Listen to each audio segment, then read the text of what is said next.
Warning, this podcast has stories of real-life events and true crime that happens every day. These stories may contain adult language and graphic or disturbing details not suitable for everyone. Listener discretion is advised.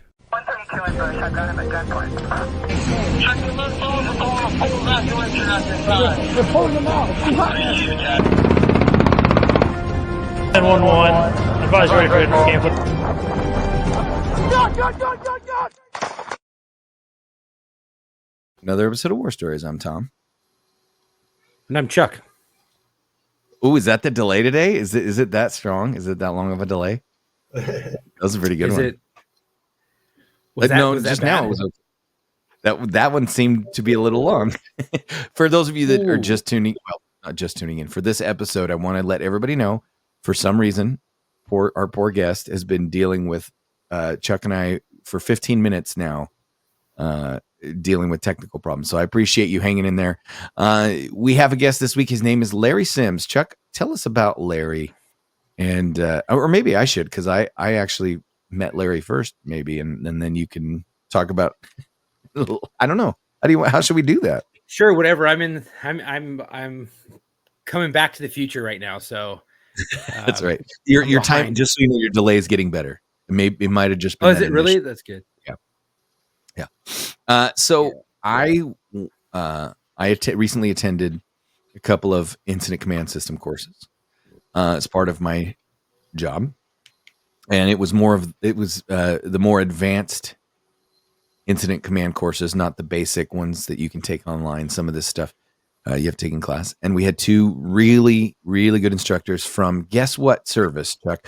Which, if I were to ask you, what service, what division, what department, what career path does the incident command system best, who would you say? Wildland. Wildland? Okay. Well, we have Larry. Larry is an expert on the incident command system and a career firefighter, retired fire chief, and all-around good man. Welcome to the show, Larry. How are you? Good. I'm pleased to be here. And now the reason I brought up that course is because you were one of the instructors of that course. And I enjoyed. Let me put it to you this way.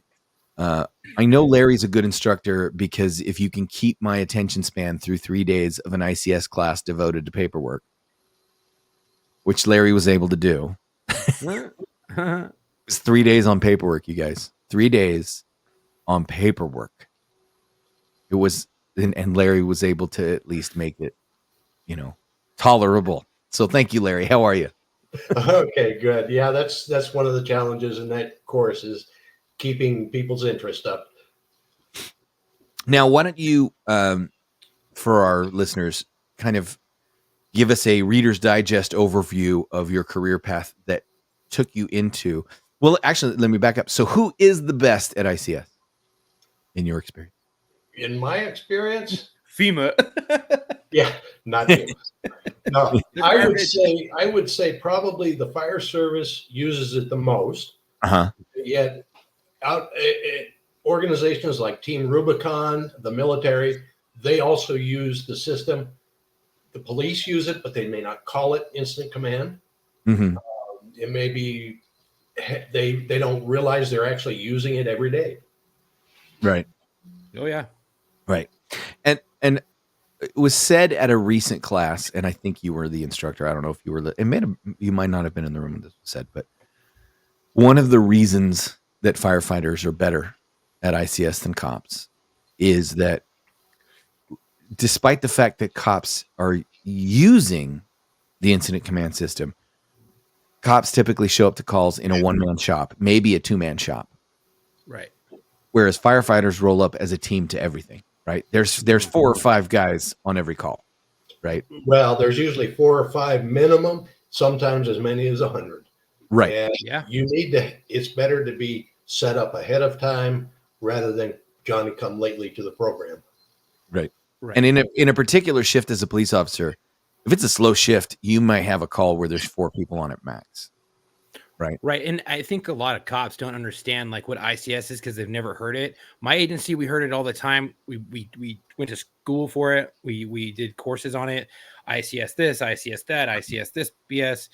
But what you're actually using when you have to, ICS BS, dude, when you're calling out air, like airships, you're calling out mutual aid, or you're doing like, hey, let me get the next city over, or like, which is mutual aid, or the next division over, I need them to come over here, and you're like setting up a perimeter. You're actually utilizing the incident command system, and then when you get relieved, and someone else gets more that has more things to that's it's better suited to call the shots, they take over, you get relieved. You may have been first on scene, and now you relay all that information to them. You're actually utilizing the incident command system. You just don't know it because, like Larry said, a lot of agencies don't teach you what the incident command system is. They're just like, hey, this is how we're going to attack the problem, and that's what it is. But I think Fire, when you asked me that question earlier, Fire definitely uses it way more because, and I said Wildland. I'm thinking Wildland because I just got done watching that Cal Fire show on fucking like CBS or NBC or whatever it was.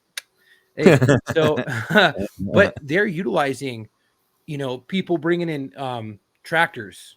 They're bringing in, all these hotshot crews. They're bringing in smoke jumpers. They're bringing in freaking medical. They're bringing in trucks. They're bringing in engines, because you never know if you have a adjoining town that they have to go and put out spot fires that are setting up, and they're controlling so many units, and they have this massive command CP. And I've seen some of these massive command CPs, and they are fucking massive. Unlike anything I've ever dealt with on any major incident, fires are like the bee's knees when it comes to the ICS system, and other than like Hurricane Katrina style shit, you know what I mean? Where you have like National Guard, fire, police, everybody, and then, whoever's calling the shots there. But I would say on like a state level, yeah, definitely fire for sure. Well, on the incident command team that I was on, my first incident, we doubled the town's population overnight. Whoa, dude, exactly what I'm talking about. That's great. That's wild. So many people. Yeah. So give us a little bit of your career, Larry, as we get into some of your stories. Because you retired as a fire chief. Right. I retired as a fire chief, 20 years as the chief. I started in the fire service as a volunteer and became the first paid fire chief on an all volunteer department. So it was all volunteers that I dealt with. But 20 years was a long time.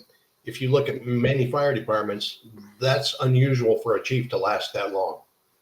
I'm kind of proud of that, but at the same time, I'm not saying that I'm exceptional, and that's why. Right. Sure. And so how did you end up getting into the fire service? Well, I was actually had another job. I was in customer service, servicing technical equipment. And there was an accident out right by my house. I went out, and the current fire chief says, hey, why don't you join? So I did. The next accident we had, I had to stand with my hands in my pockets and watch somebody bleed because I was not trained in medical. And I said, that ain't going to happen again. So I went and became an emergency medical technician. Okay. And that moved on from there. That is kind of a stepping stone for the fire, because people often reach out to us, be like, what do I need to do to prepare this and anything? And I'm just letting you know, EMT is one of the basic stepping stones for anybody that if you don't know, I'm telling you, putting yourself through EMT school and applying as a volunteer for small fire departments is a really good way to start your career. Well, LA City. You have to start out that way because fire departments anymore, because we've gotten very good at prevention, are basically medical organizations that occasionally do fire. Right. Yeah. More medicals than anything. Sometimes the medicals are the brunt of your calls. Well, and so that's interesting you bring that up because I always joke that medical service was how firefighters were able to figure out a way to get paid full time to do what they did, because up until a certain point, most fire departments were volunteer with, they weren't full time. They didn't have standing fire companies. It was, there's a fire, put out the alarm and get everybody to show up to put it out, go grab the equipment, and Larry, I know that the medical component has been a big addition in the last century towards making sure firefighters could stay full time. Well, that's true. 80% of the calls or more are EMS or medical. But at the same time, 70 to 75% of fire departments in the United States are volunteer. Right. It's still a lot of volunteer firefighters out there. There's very few agencies. I mean, you take, a state fire agency or a big city like Chicago and New York or LA, you're talking about thousands and thousands of firefighters. But for the average town, for the average city, that's not the case. And even with a large city, no fire department has enough personnel on duty at any time to deal with any kind of a fire. And so the mutual aid and calling in those volunteer departments and other paid departments is crucial. Right. LA's got a lot of firefighters, but they still have to call mutual aid, and they still have to go help out people and get people to help them out on really big stuff. LA City, a while back, probably probably about 8 years ago, was requiring everyone who came in had to be an EMT already, not become EMT in the academy now because of some lawsuits and shit. Now they have to pass before they graduate the EMT course in the academy, so they don't even have to have an EMT background anymore.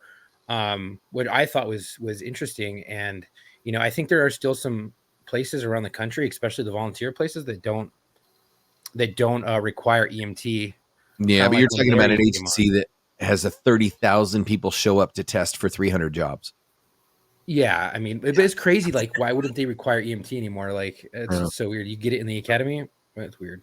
I don't know. Yeah. So Larry, now you ended up as a fire chief, and then because of your, is it? Did you study ICS, or is it because of your career trajectory and how many times you've used it, you became an expert? Well, I started out, my first class I took as just a basic firefighter was I think in the 80s sometime. And then the early development of it. Right. And I wanted to find out how it actually worked. So I had some contacts with the state and federal fire service, and I asked them, could I come out and see what it's about? Well, they interviewed myself and 10 people for a liaison officer, and I got selected and assigned to a team. And so for 10 years, I was on a type 2 incident management team. Wow. And when I started, there was no training. There was no book. It was kind of like, it's the Wild West. You are it. Yeah. Well, it's kind of like being an incident commander now. If there's not somebody that's doing it, you're doing it. That's true. Right. If there's, look to your left and look to your right. If there's nobody else doing the job, you're it. Well, and somebody's got to be in charge. I don't care whether you're two people on a call. Somebody's got to be in charge. And I've been asked.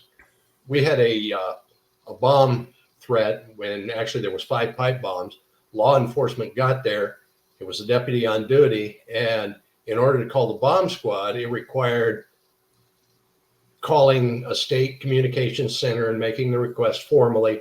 But somebody had to be the incident commander to do that. Right. Basically, the sergeant called me on the phone and says, "Would you do this?" And I said, "Okay." So I became the incident commander of a law enforcement incident. Wow. Now, why, man, why wouldn't he just declare himself the incident commander and call? Well, because the sergeant wasn't there. It was just the deputy, and the deputy didn't have the experience.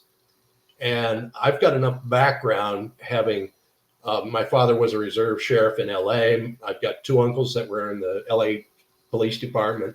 So I've got enough knowledge on law enforcement side that I could deal with it. Mm-hmm. Wow. I mean, I would have thought you could just say, "Hey, I'm the incident commander. I'm making the request for the bomb squad." Yeah, it was a little more complicated than that. Sure. So now as you look in, the floor is yours. As we go through your career, we are excited here. I mean, you've got to have some pretty interesting stories spanning that big of a career. 34 years worth. That's a long time to be showing up on someone's worst day. And basically that was it. I figured I was successful if I made one person's day better on the worst day of their life, whatever that may be. Right. It could be minor or it could be major. And I was talking with my deputy chief one time, and I told him in that 35 years or 34 years, we probably were up close and personal with more deceased victims than most military people are. Yeah. I mean, Yeah, the military is usually further away. They're not up close and personal. And some of those up close and personal ones get very graphic. Yeah. I mean, I would put, so the difference is like, I think with the military guys is when the casualty goes down because they're of the distance, it's usually someone they know, right? Because the Right. only people close to them are people they know and people on their side, right? Right. But then there's the second component where you get into a war zone and you start seeing casualties basically that are on the battlefield when you start to occupy or you enter in. You'll see casualties that are the victims of your fire, of enemy fire, of whatever it is, right? You see that stuff. But that's like concentrated into a small period of time during the battle. And it's interesting. I just watched Band of Brothers for Memorial Day / the anniversary of D-Day because my daughter and my son-in-law had never finished it. So I watched it, and it struck me because I met one of the guys from Easy Company, and he had mentioned, I'd mentioned that I'd never served in the military, but I'd been a police officer, and he said, "Oh, thank you for your service." And I said, "No, it's not the same thing." He goes, "No, it's harder. You guys had a 20-year deployment. My deployment was only 2 years." And I think that's true. And I didn't, it struck me because I was so young in my career then. And then now I think it applies to what you're talking about, Larry. You're talking about you didn't go for a year and see a bunch of dead bodies in a very short period of time and then go spend the next 40 years of your life trying to forget about it. You spent 34 years of your life seeing something horrific happen to your fellow man every day, at least once a day. Yeah. And I think you're talking about massive amounts of trauma over a very short period of time, or you're talking about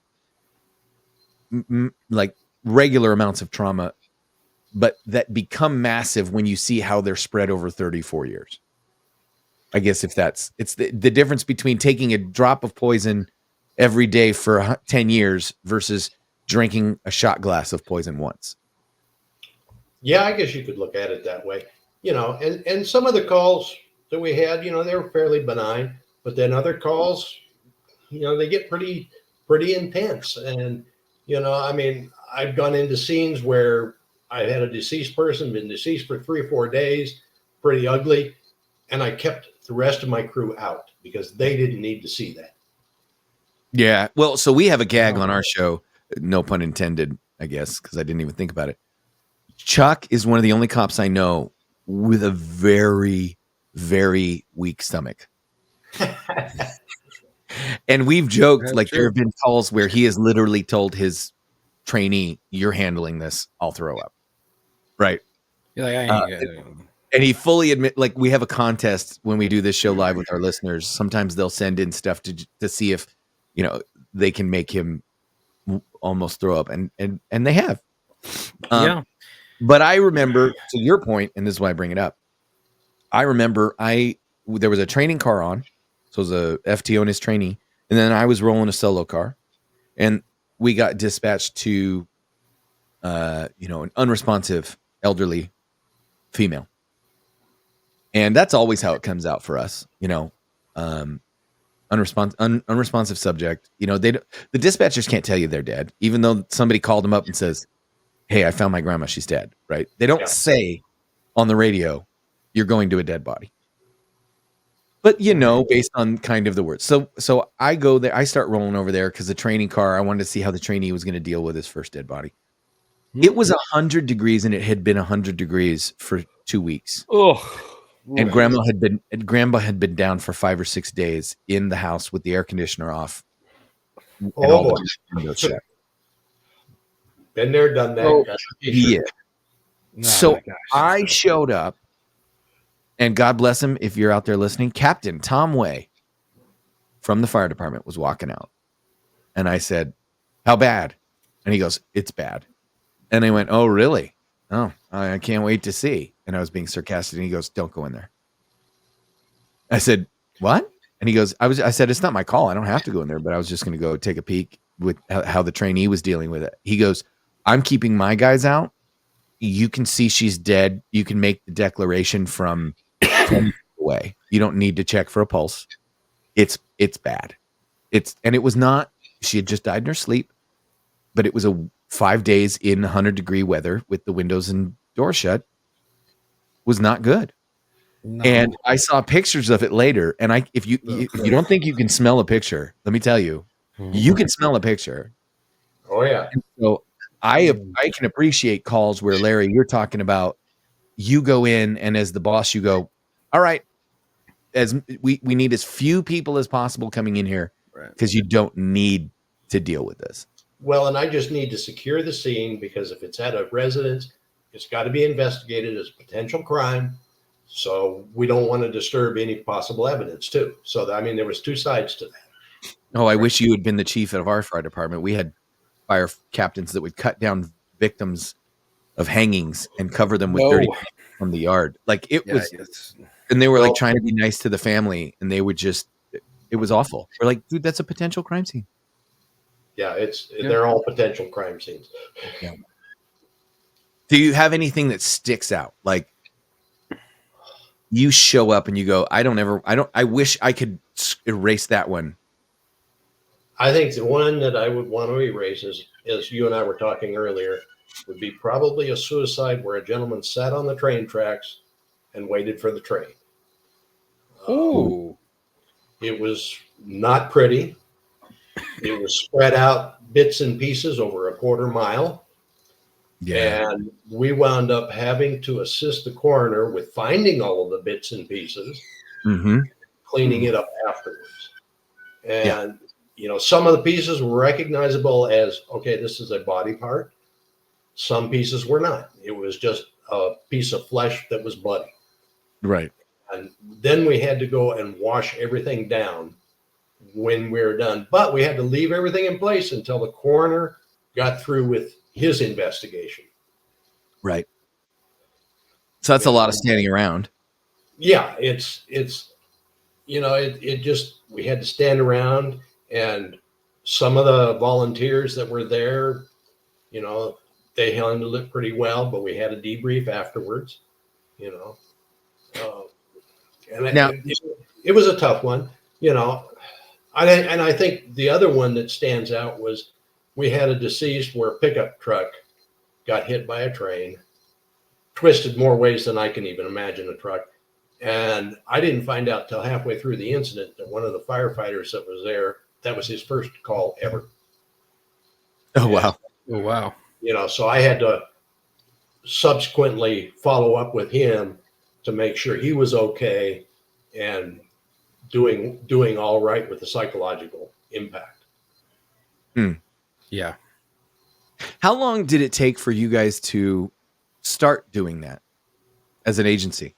Right? If you started in the 80s, right? When did the notion that you should check on the younger guys when it's their first time on horrific scenes become a thing? Because I'm trying to track down. For me, it began right off. It began right away. Yeah. We got formal with it probably in the late 80s, and we had a critical incident stress debrief team set up, which would include department members, a mental health professional, and we'd have a debrief where basically it was not a point fingers. It was, you could say anything you wanted. It was a closed session, only people that had been on scene. And it was very helpful because I know I had a near drowning that I was doing CPR on a young man that was a juvenile and basically taking care of business. After the helicopter took him off, I think I got 50 feet and I hit my knees because I couldn't walk anymore. And, you know, a neighbor came up in that case and helped me through that. Oh, wow. I remember I had one.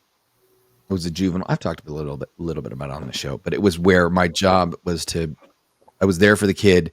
Then I went and did death notification, and then I went and hung out with the officer that had struck him with his patrol car, or the kid, because the kid basically was riding a dirt bike and rode it into the front end of a police car at code 3.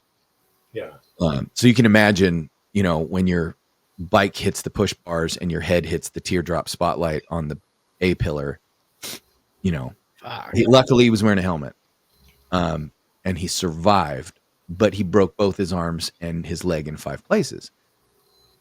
And I can tell you to this day that there are certain videos on the internet, and the guys in our group know this, that if it's MMA, it's usually in MMA or it's in gym videos where somebody is working out or they're boxing, they're fighting, and a bone that should be solid immediately fails. And your shin bone collapses in half, or your forearm collapses in half, or there's all those videos where you can see somebody's bone break, right? While like where they kick, where they do it and they get check a kick. Someone checks a kick, and the other person basically goes shin to shin, and they go to step back, and then it flops back, and then they on their freaking shin. Okay, now that we're talking about it, I'm already a little. So the reason I can tell you from experience, a leg can wrap 3 times around a shaft. A piece of farm equipment. So okay, let's talk about that then. So you bring that up. What happened with that? Because that's pretty interesting. Well, you just you do the best you can to remove the equipment from the victim. I don't recall whether he survived or not. I would kind of doubt it because that's probably going to be a femoral bleed, which doesn't give you much time.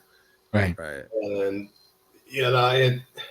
it's just you look at it and you say, "Wow, what was the equipment possible?" What was the equipment? Tractor. Oof. 3-point hit. The leg got sucked up and just. Yep. Went back while it was running, and that was all she wrote. And it just occurred to me that if you're a firefighter in an industrial area, you're going to go to industrial accidents, right? But Correct. You were a firefighter in an area that had farms. Yep. And you probably went to quite a few farming accidents. A few, not that many really, but enough.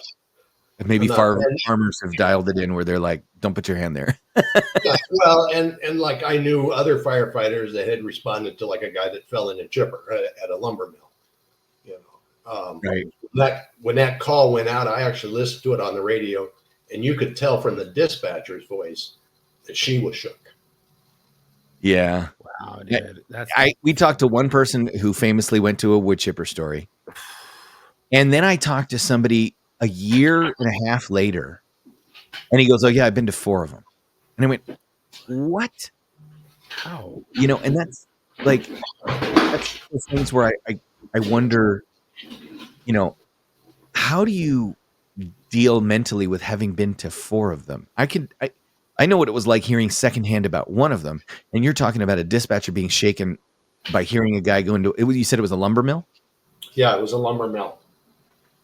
And part of that I'm curious about, if it is a lumber mill, at what point, the wood chipper, right? They called because they didn't know what they had. But when I talked to the firefighter who dealt with that, at some point, the only reason you're there is because you have a hose. Pretty much. It's just you have hamburger to clean. Right, exactly. So the guy you're talking about went all the way through it, didn't get stuck partially. I think, I don't know. I wasn't on the call. I just heard the radio traffic. Right. Oh. And so you, again, dealing with rural stuff, I've been to train stuff. You've been to train stuff. Trains always win, by the way, in case you're curious. They always win. Trains always, they've got the right of weight. It's kind of like the lug nut rule. If you don't know the lug nut rule, you count up all the lug nuts. Whichever vehicle has more lug nuts wins. That's. Well, have any of you guys ever been to a train incident where the person got struck by a train, but never got obliterated? We were actually we were on one where the gal got hit by a train. Car was upside down. We cut her loose. She was conscious, alert. Got her to the hospital, and I went with the ambulance. And the doctor says, "What happened?" And we said, "Well, she was hit by a train." And he looked at us and says, "No, she wasn't. She's not hurt bad enough." And she survived. Wow. So I mean, Lansing Blow, maybe slow speed train. I don't know. Who knows? All we know is she was upside down. We cut the seatbelt, got her out, and took her to the hospital. Yeah. wow, so that reminds me of an incident. I was in the Marine Corps. I was in amphibious assault vehicles, and we had we rode on things called tank pads, and our tank trails. And you go over tank pads that were over the concrete. They were specialized, like reinforced pieces of concrete when you drive over the road, and it was a continuation for the tank trail. Well, we had road guards, and they would often be off. Like if it was on a weekend, they would come. They would be in their vehicles, and a lot of them would park on the tank trail itself instead of actually on the road, recessed off of the tank pad itself. And then they would go out. But this one guy decided, it's late. Fuck it. I'm just going to sit on the tank trail and I'm going to come off onto the side, so they can still pass and I won't be in the way. And he was in like a Tacoma or something. And he fell asleep in it, and it was dark, and the tracks were rolling across. And it was actually on my field op, and now we're coming back, but we were so far behind that we got the traffic. Hey, stop. We just ran over a vehicle. Well, one of the Marines who was doing the road guard crossing for us right before we were getting back to our ramp, he was asleep in his vehicle. It was dark. No one could see. Lights were shitty halogen lights. And they didn't see the truck because it was like a black truck, and they ran that motherfucker over with the guy inside, with the Marine inside, and he lived. And I'm like, dude, your truck just got ran over by a track. That's one lucky person. Well, and that's like I have not experienced people that get hit by a train and don't explode, right? Really? No, but I did experience two. I call them rubber chickens, right? And it's because the first time I ever saw an accident like this, that was what the firefighter referred to it as. We had a woman who was driving an old Explorer, Ford Explorer, and she had a head-on collision with a pickup truck that had one of those giant cages in the bed to collect old tires, right? So you're talking about a truck with a 8-foot tall cage in the back, loaded down with used tires. So the weight of this truck was outrageous, and they had a 55 mile an hour, 60 mile an hour head-on collision. The woman in the Explorer, she was dead on arrival, and it appeared as if she didn't have one unbroken bone in her body, yet her skin was completely intact. Yeah. So wow, how does that right? Like, so I understand what you're talking about. She shouldn't have been intact. She should have been, like, to your point, they should have said, no, she's not bad enough. Like, if you say she's dead and she got in a head-on collision with a tire truck, and then you look at her laying on the bed or on the gurney, you're like, okay, well, she doesn't look that bad. The problem was there was no structure to her anymore, right? And that was, I guess, with the jello inside. right. That's what they called her, a rubber chicken. I've talked to firefighters that have, dealt with motorcycle riders. Have you ever dealt with one that's being held together by their riding gear? Not that bad. I've cut a lot of riding gear off.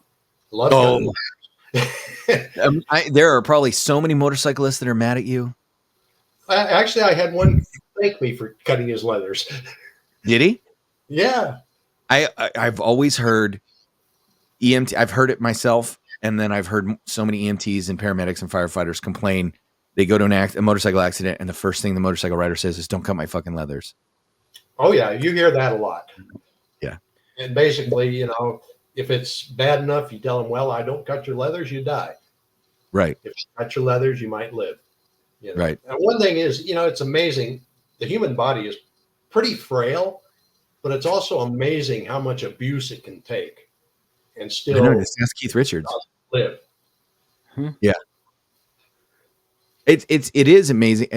The things that people can survive, like the woman. What was the woman that she fell out of an airplane, or she was sucked out of an airplane in a plane crash, but she stayed seat belted to her row of seats because she was in a row, of seats by herself, right? So she was in a row of 3 or 4 seats. The entire row got sucked out of the plane. Was it a Boeing plane? She stayed seat belted into it, and between the row of seats acting like a glider, and the tree canopy catching her, she completely survived getting sucked out of a plane Fuck, I bet she doesn't fly anymore. and then lived in the forest for a week waiting for people to find her. Oh, I would sue the fuck out of Boeing. I don't know that it was Boeing. I don't want to say that it Oh, was that's Boeing. better than the bowling ball that landed on a guy.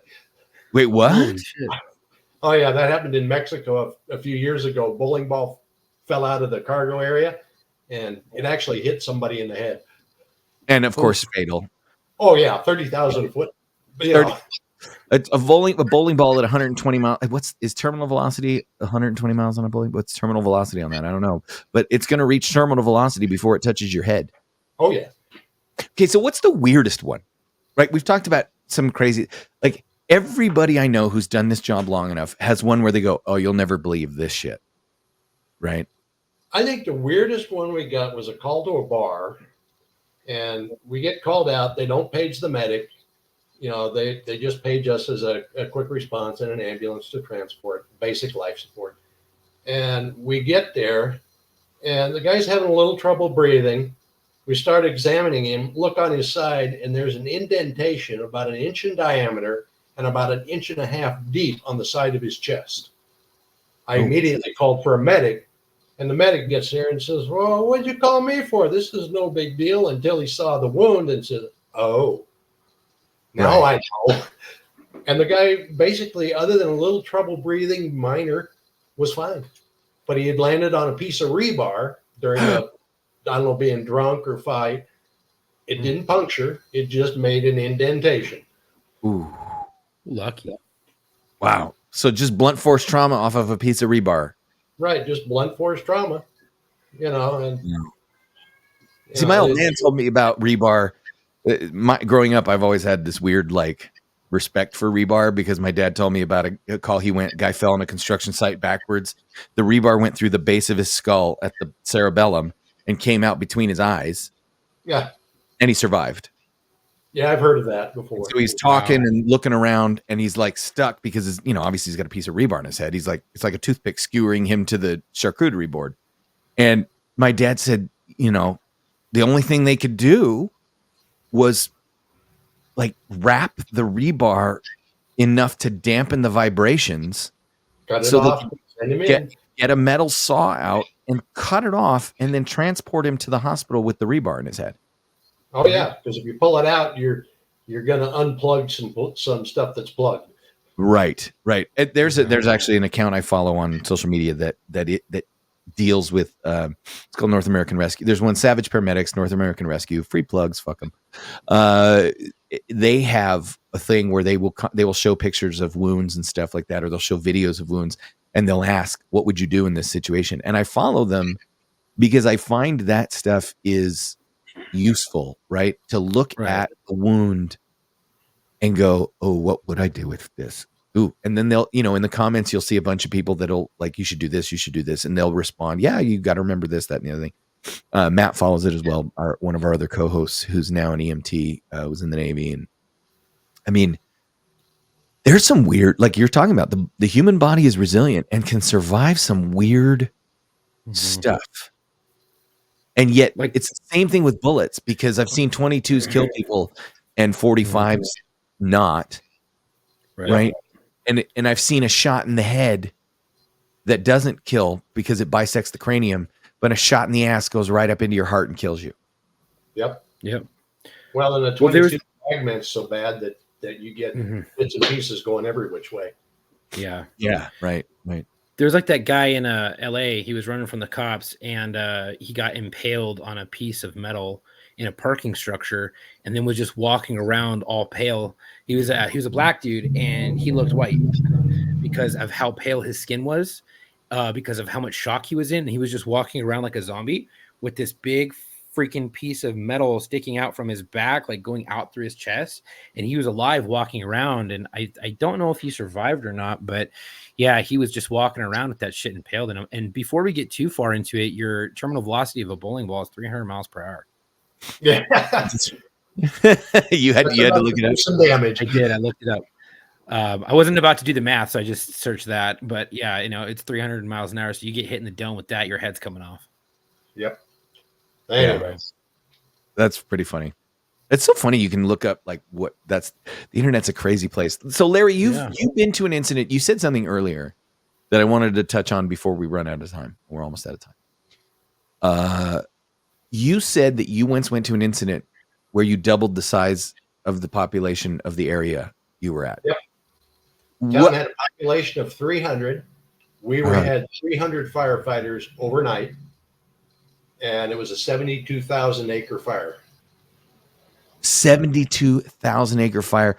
Okay, so why does 72,000 acres? Why does 300 firefighters seem like not enough?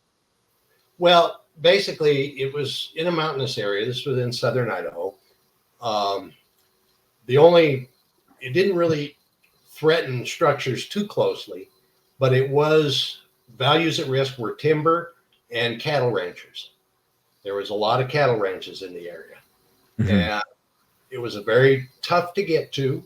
So there wasn't a whole lot we could do except do some dozer lines and, try a containment policy. If it did get close to structures, we were using aircraft. But by the time it was done, we were actually affecting 3 counties in Idaho and the state of Utah. So for my first incident, that was kind of interesting. Wow. That was the first one? Yeah, that was the first one I went on. No experience. And on that Type 2 team? Yep. Wow. And you learn by going. And the interesting thing was the local fire chief got all mad because, well, how did I get that job and not him? And it's like, well, my incident commander said he's got the experience, he's got some knowledge, and we chose him. Well, and that's something that people don't understand about incident command system in general, but it is a meritocracy, 100%. You pick the best person for the job, period. And it doesn't matter. You might be a chief, but you may be working for a firefighter or a lieutenant or a police officer because he's got the experience for the position he's in. Yeah, we all know chiefs and lieutenants and stuff don't have enough field experience to do the job anymore. No. Oh, that's right. A few years ago they quit letting me play inside. Right. Well, at some point so much that you just slow things down when you show up. Well, yeah, that's true. And you've got to look at the big picture. The guys that are doing the actual boots on the ground, they're focused on what their job is. Right. But you have to have somebody that can step back and say, okay, what's this big picture? Oh, I need to involve the press, or the press is here. I need to talk to stakeholders who are here. I need to talk to the county sheriff, the county commissioner. Yeah. Whoever it is. It was put simply to me that at some point in your career, you either become a neck up job type person, or if you stay a neck down job type person, you will never go past that, right? Like at some point you promote your skill set, your mind, the way your brain works, the way you're able to think of things, the way you're able to articulate things. Your skill set grows and catches up with your mental capacity for tactics and planning and logistics. And if you have the head for it, you'll promote, you'll move into these positions where you start doing what was told to me as the work from the neck up, right? So at some point, what's going on between your ears tactically and the decision process and what you're saying from that 30,000 foot view, that level of thinking becomes important enough to be its own job. And that's the person who doesn't need to be hand digging lines or, putting wet stuff on the red stuff, or, that you should now take your skill set and dedicate it where it needs to be dedicated. It's kind of that combat idea in the military where you're a major, you don't pick up a rifle and storm the town. You let the privates do that. You have to think big picture about it. And I think that's probably what you're referring to, is at some point you're a neck. You need to take an 80 penny nail and nail your boots to the ground so you don't move and let the other guys do the work. Right. And it's frustrating because you want to do the work. Oh, we're all type A personalities. Mm-hmm. We're all, let's take care of the problem. Right. But you need to have that ability to stay put. And it took me a while to get there. Well, I'll be straight up. I miss chasing bad guys, getting in foot pursuits, getting in fights. Like, I miss all that stuff. But that's a young man's game. Oh yeah. You know, it's There's funny no as way I could do with it what I did 30 years ago. yeah. And I was talking to my wife and my son-in-law about this. My son-in-law was Marine, and he and I have discussed, like, if things ever, go to shit, right? You always have to have a plan and have a backup plan and all that. And we've discussed, like, oh my God, what would happen if another country invaded? What would happen if we had a civil war? What would happen if the power grid goes down? What would happen if, all those kinds of things?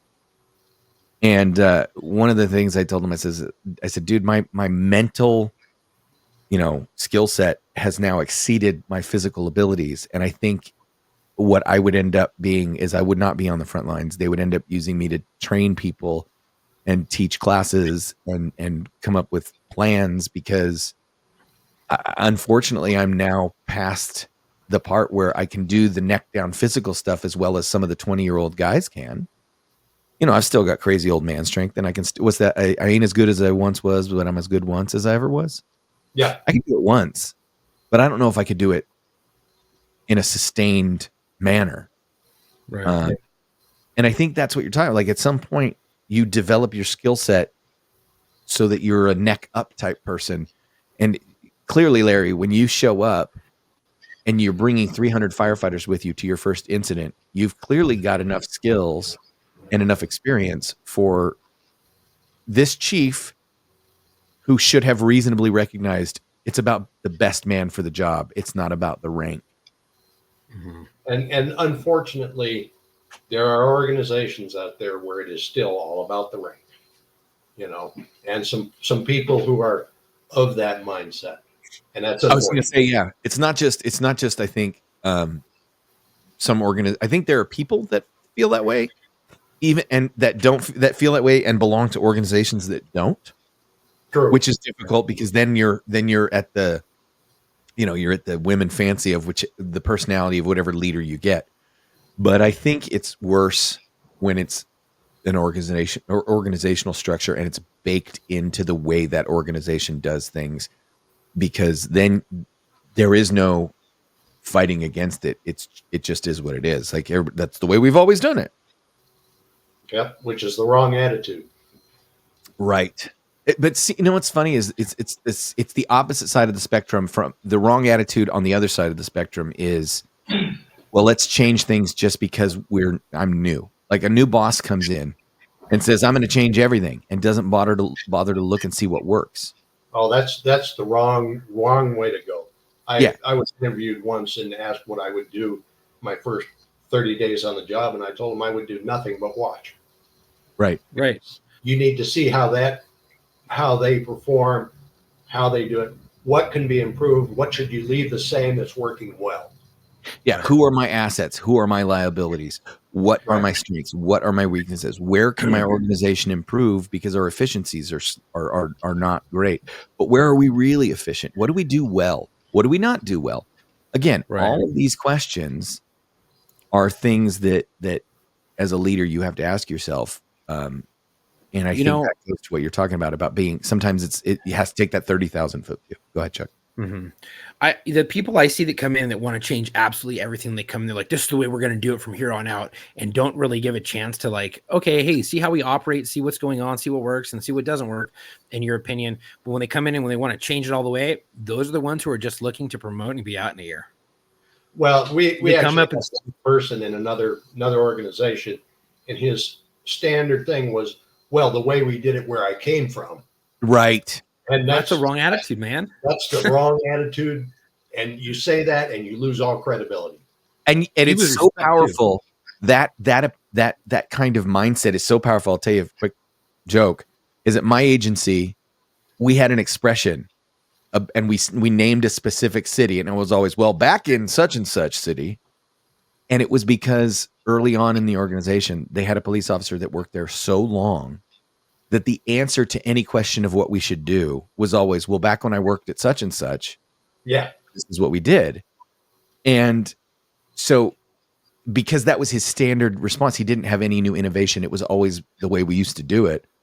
The answer to anything at our agency actually over the course of like a decade had the running gag that everybody would just say, well, back when I worked in such and such city, and they'd always name the city that this guy worked in, even though nobody but him worked there. And I think that speaks to how powerful that can permeate somebody's personality, but an organization of, this is how we've always done it. This is how we did it back. I look at so many agencies, their policies literally say the same verbiage as LAPD because they literally copy and paste, or somebody copied and pasted LAPD's uniform policy in the 80s, or their use of force policy in the 80s, or whatever it was. And nobody ever went back and revisited it and changed it. And, that's the same kind of thing. That's what's going to get you stale. As we wrap up, before we get to your dedication, I want to ask you a question that occurred to me as we were talking, because I know what your dedication is. We've talked about it. But that being said, since I know what your dedication is, has there ever been an incident that you have looked at, and on either side of the spectrum, when you look at a mass incident, whether it's Deepwater Horizon or whether it's 9/11 or whether it's Hurricane Katrina or some of the fires in California, have you ever looked at an incident and gone, man, I really wished I could have been in charge of that one? Or is it just more of a ever increasing sequence of, man, I'm really glad I wasn't in charge of that one? I think the second part. You take some of the big ones. I think the most recent one was the submarine that sank off the East Coast. Oh, the Navy, the Coast Guard, the Canadian Navy and Coast Guard, and the company all working together. And I watched some of that, and you could see the incident command system working. Mm-hmm. But the logistics of that, I'm glad I'm not there. Yeah. Because how many people out there on boats that now you have to support for a month? Oh, yeah. Right. Yeah. I didn't even think about the fact that doing it on land's one thing, doing it on the ocean's entirely different. Ugh. Have you ever thought about like those incidents where you're like, man, they fucked up here and here and here. If I was there, I would have been able to fix it. Have you ever looked at those situations like that? Well, I don't know if I ever thought that I would be able to fix it. I have seen things that, I would have done differently. Right. Right. I won't go so far as to say, that would have fixed it, because maybe I don't have all the information. Right. Right. And you also don't know what the consequences of your decision would be, but you can obviously see a decision where you go, I would have done it differently. And then you can guess and try to factor in your decision, how that would have changed things, and try to guess a possible outcome or guess how it might have changed it. But yeah, that makes sense. You aren't close enough to it to have all the information required. Right. Well, Larry, it's there's so many. I feel like we've only scratched the surface of all of the vast things that you've done in 34 years in the fire service. Between coming in at the beginnings of ICS and going out during COVID, that's a lot of change. It's a lot of change. I'm glad I left when I did, though. Well, I mean, to me, that's like starting your career in the fire service where your PPE is a wet handkerchief tied around your nose. Almost. And then you finish your career where you're practically in full hazmat gear for a car fire. Yep. So like it's a big change. Yeah. Mm-hmm. I remember starting as an EMT, and we didn't even know what gloves were. Right. Oh my gosh. We didn't use gloves. Yeah, you just touched people bloody. Yeah. And then washed your hands off afterwards with saline. Yep. I mean, it's crazy. So, Chuck, I don't know. Holy hepatitis, dude. Check this out. So I went to lab school, right? When I was working dope, went to lab school, and they told me that 75% of LAPD's original meth lab team or drug lab team was diagnosed with cancer. 75% of their meth lab team was diagnosed with cancer. But even worse, 50% of the wives of those officers also got diagnosed with cancer. Yep. So No that shit, shit the is stuff they brought home. That shit is so bad they brought it home with them. And I know it's no different in the fire service. You guys go into burning methyl ethyl bad shit all the time. Well, and it stays bad shit for days. Yeah. Because your microparticles are in the air and you can still bring that stuff home. That's why we now have showers at the station. Yeah. We don't bring we change our clothes, the whole bit. Yeah. Yeah. Try not to bring it home. And It's funny that I was gonna say it's funny that you said that about like the whole narco thing and everything, because I was actually going to say right before you said it that a friend of mine, he's a sergeant, and I'm not gonna say his name, but his whole team that went into a meth lab, he is the only survivor, and he does have cancer, and they all died of cancer, every fucking one of them. It's terrible. It's terrible. I know. I heard a story about somebody who moved a bucket of cat litter. And for one reason or other, they do use cat litter at meth labs. It's a long story, but there was a gas pocket that, because of what the cat litter is used for, and I don't want to give too much information away. I'm not trying to teach people how to make meth, but because of what the cat litter is used for, there was a gas bubble trapped inside the cat litter, and a crime scene photographer didn't know what they were doing, and they were allowed into the lab to take crime scene photos, and without any PPE on, they picked up a bucket of cat litter and moved it. Well, this gas pocket that was trapped inside the 5-gallon bucket of cat litter burped and poofed right in their face, like an air bubble. And it burped this bubble from the cat litter bucket into her face. And she lost full function in one of her lungs and a third of the function in the other lung, and medically retired from just that. That's why we call it methyl ethyl death. Yep.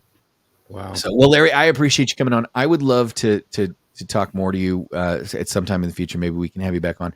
I've got fascinating questions about some of the watershed events of firefighting in the last 40 years to go through, because I could give you chapter and verse on the things like North Hollywood and Rodney King, and events that made such national. Freddie Gray, all these different events that made such national news. It changed the way police work was done.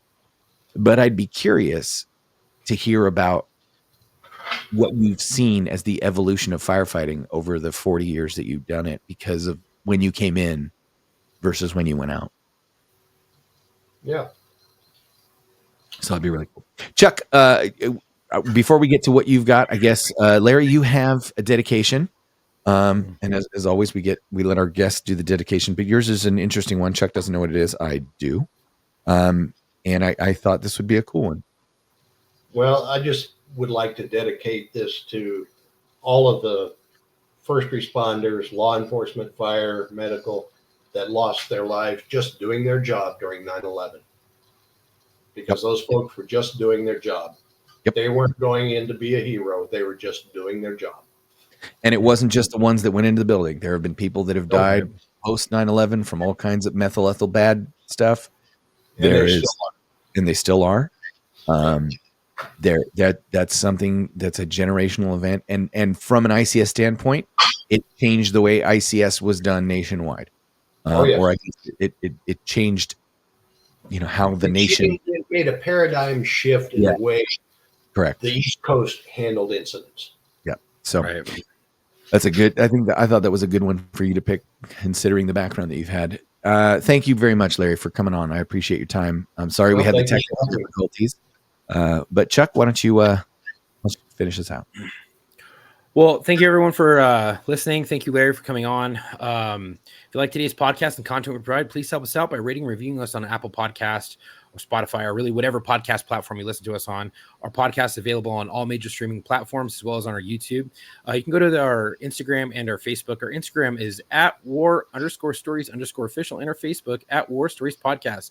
If you already follow us, like and share our post. And you can also go to the link in our bio on both Instagram and Facebook and reach all of our socials, our media, our website, our emails, and all that stuff. If you think you have a story you want to be a guest on the show, please go to booking.warstories@gmail.com. Again, that is booking.warstories@gmail.com, and I can get you booked. We're always looking for veterans, law enforcement, firefighters, medics, but also correction officers, dispatchers, and nurses. If you have a friend who you think would be a great fit for the show, give them our booking email and let them know about us and link us up. And if you have a story and you don't want to be featured on the show because you don't want to show your face or anything like that, but you just want to get your story out, write it up, send it to booking, and we'll read it live on the show. Thank you for the support. Stay safe. Hey, thank you. Yeah, thank you, Larry. And until our next episode, come home with your shield or on it.